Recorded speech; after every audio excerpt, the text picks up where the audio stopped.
Afiatan Ika Putri Mahayani. Aku di sini akan menjelaskan sedikit tentang Pancasila sebagai civil religion yang membangun kerukunan beragama di Indonesia. Di Indonesia dijumpai banyaknya keberagaman, keyakinan, dan agama. Untuk mewujudkan masyarakat yang harmonis, pemerintah telah mencanangkan trilogi kerukunan umat beragama melalui peraturan Menteri Agama dan Menteri Dalam Negeri. Hidup rukun, inter, dan antar umat beragama mengajarkan untuk menjadi terang di tengah masyarakat dengan keyakinan iman yang berbeda. Perbedaan keyakinan agama yang beragam berpotensi menjadi konflik apabila saling dipertentangkan, tidak dicegah, dan tidak dikelola dengan baik. Penyelenggaraan toleransi kehidupan bermasyarakat merupakan salah satu bentuk pelaksanaan urusan pemerintah wajib sebagai mana tertuang pada pasal 12 ayat 1 huruf E, yakni pemerintah daerah berkewajiban menjaga ketentraman, ketertiban, dan perlindungan masyarakat. Sementara itu, ketentuan dan yang menunjukkan bahwa pemerintah daerah dapat mengatur dan mengurus urusan penyelenggaraan toleransi kehidupan bermasyarakat ini ditemukan dalam pasal 5 ayat 1 dan ayat 2 yang menyatakan bahwa pemerintah provinsi bertanggung jawab dalam penyelenggaraan toleransi kehidupan bermasyarakat melalui tahapan peningkatan toleransi, pemeliharaan toleransi, dan juga penanganan konflik. Kerukunan umat beragama selama ini diartikan sebagai hubungan yang terjadi inter dan antar umat beragama yang dilandasi dengan adanya toleransi, saling pengertian, saling menghormati, saling menghargai, serta kesetaraan dalam pengamalan ajaran agamanya, dan kerjasama dalam kehidupan masyarakat, berbangsa, dan bernegara. Adanya pengakuan hak-hak asasi manusia di mana negara menjamin kemerdekaan tiap-tiap penduduk untuk memeluk agamanya masing-masing dan untuk beribadah menurut agama dan kepercayaannya tanpa adanya diskriminasi. Konsep bahwa negara menjamin hak dan kebebasan beragama ini telah sejalan dengan dasar filosofi negara yang tertuang dalam Pancasila. Pancasila sebagai dasar kehidupan berbangsa dan bernegara, di mana Pancasila berarti penuntun dan petunjuk arah bagi bangsa Indonesia dalam semua kegiatan dan aktivitas hidup serta kehidupan di segala bidang dan tidak boleh bertentangan dengan nilai-nilai yang terkandung dalam Pancasila. Di sini aku mempunyai satu contoh kasus di tahun 2016, tepatnya Selasa malam, tanggal 6 Desember 2016, ada acara Kebangkitan Kebangunan Rohani atau KKR yang dilangsungkan di Gedung Sabung, terpaksa dibubarkan oleh pembela Ahlus Sunnah atau PAS karena dinilai acara keagamaan seharusnya dilaksanakan di gereja, bukan di gedung umum. PAS memaksa untuk memberhentikan dan membubarkan acara kebangkitan tersebut dengan segera.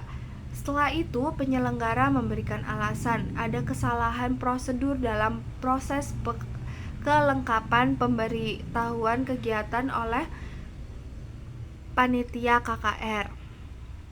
Akhirnya peserta kebangkitan membubarkan diri dengan menyanyikan lagu Malam Kudus, dan setelah itu sejumlah anggota PAS juga ikut membubarkan diri.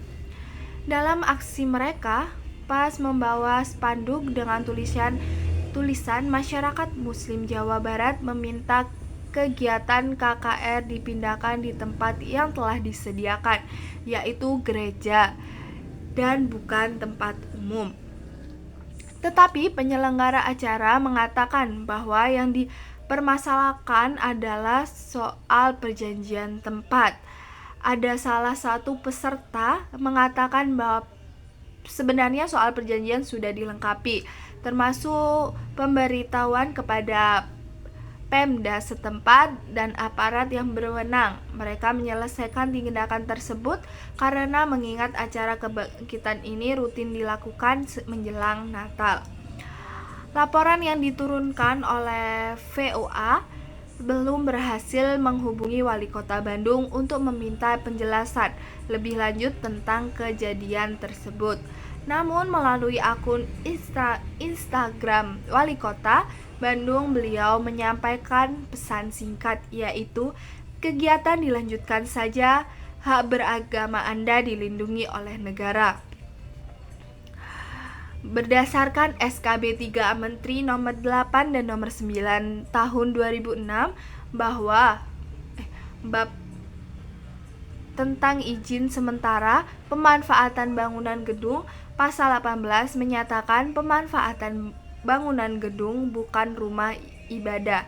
Sebagai rumah ibadah sementara harus mendapat surat keterangan pemberian izin sementara dari bupati atau wali kota dengan memenuhi persyaratan. Kasus pembubaran acara KKR di Bandung ini sebenarnya menunjukkan masih adanya ketegangan dalam kehidupan beragama di Indonesia. Meskipun negara kita menjamin kebebasan beragama lewat Undang-Undang Dasar 1945, dalam prakteknya masih ada kelompok-kelompok yang merasa berhak mengatur bagaimana kelompok agama lain menjalin kegiatan mereka. Yang menarik di sini adalah bagaimana sebuah acara keagamaan Kristen dipermasalahkan hanya karena diselenggarakan di gedung umum. Padahal kalau kita lihat sehari-hari banyak kegiatan keagamaan dari berbagai agama yang diselenggarakan di tempat umum tanpa ada masalah. Misalnya pengajian di gedung pertemuan atau perayaan hari besar agama di lapangan terbuka. Masalahnya jadi rumit karena ada dua versi berbeda. Pas menjelaskan acara harus di gereja, sementara panitia bilang masalah hanya soal perizinan. Tetapi ketika panitia mengatakan semua izin sudah lengkap, termasuk dari pemerintah dan aparat, ini menunjukkan mungkin ada alasan lain di balik penolakan tersebut. Sikap Wali Kota Bandung yang mendukung acara untuk dilanjutkan sebenarnya sudah tepat. Beliau mengingatkan bahwa hak beragama dilindungi negara.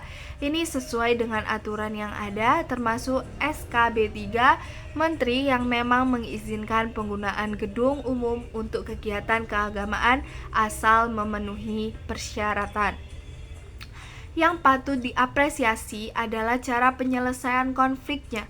Tidak ada kekerasan yang terjadi. Peserta bubar dengan tertib sambil menyanyikan lagu Malam Kudus. Dan PAS juga akhirnya membubarkan diri. Ini menunjukkan kedua pihak masih bisa menahan diri untuk menghindari konflik yang lebih besar. Namun, kejadian ini membuka mata kita bahwa masih ada